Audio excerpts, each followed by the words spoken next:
আজকে যদি আপনার মৃত্যুর কথা স্মরণ থাকতো তাহলে আপনি আর্জেন্টিনা ব্রাজিল নিয়ে পড়ে থাকতেন না। যদি আপনি আজকে মৃত্যুকে অবশ্যই মনে রাখতেন, যদি আপনি মৃত্যুকে স্মরণ করে রাখতেন, যদি আপনি প্রকৃতপক্ষে মুমিন হতেন, যদি আজকে আপনি প্রকৃতপক্ষে মুসলিম হতেন, তাহলে ওই যে আপনার ছেলে আর্জেন্টিনার গেঞ্জি পরে বেড়াচ্ছে, আপনি অবশ্যই সেই গেঞ্জিটাকে আগুন ঘুরিয়ে দিতেন। আপনার ছেলে যারা ক্যাম্পে উঠে খেলা দেখছে, ওই খেলাটাকে আপনি অবশ্যই বন্ধ করে দিতেন। কিন্তু আপনি তো নিজেই ভাবেন না, আপনার সন্তান কিভাবে ভাববে। সম্মানিত উপস্থিতি, আপনি যদি মৃত্যুকে স্মরণ করতেন, আপনার মধ্যে যদি মৃত্যুর ভয় থাকতো, আপনার মধ্যে যদি আল্লাহর ভয় থাকতো, তাহলে আপনি আর্জেন্টিনা ব্রাজিল নিয়ে পড়ে থাকতেন না, আপনি ইহুদি খ্রিস্টানদেরকে অনুসরণ করতেন না।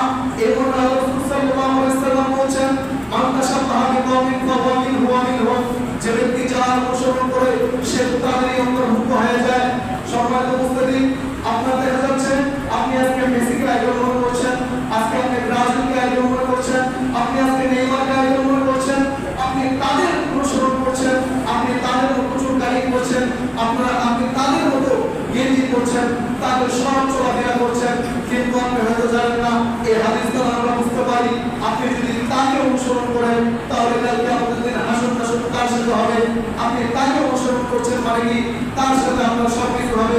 সে যদি জাহান্নামে যায় আপনিও জাহান্নামে যাবেন, কারণ আপনি তাকে অনুসরণ করছেন। সম্মানিত উপস্থিতি, এই কারণে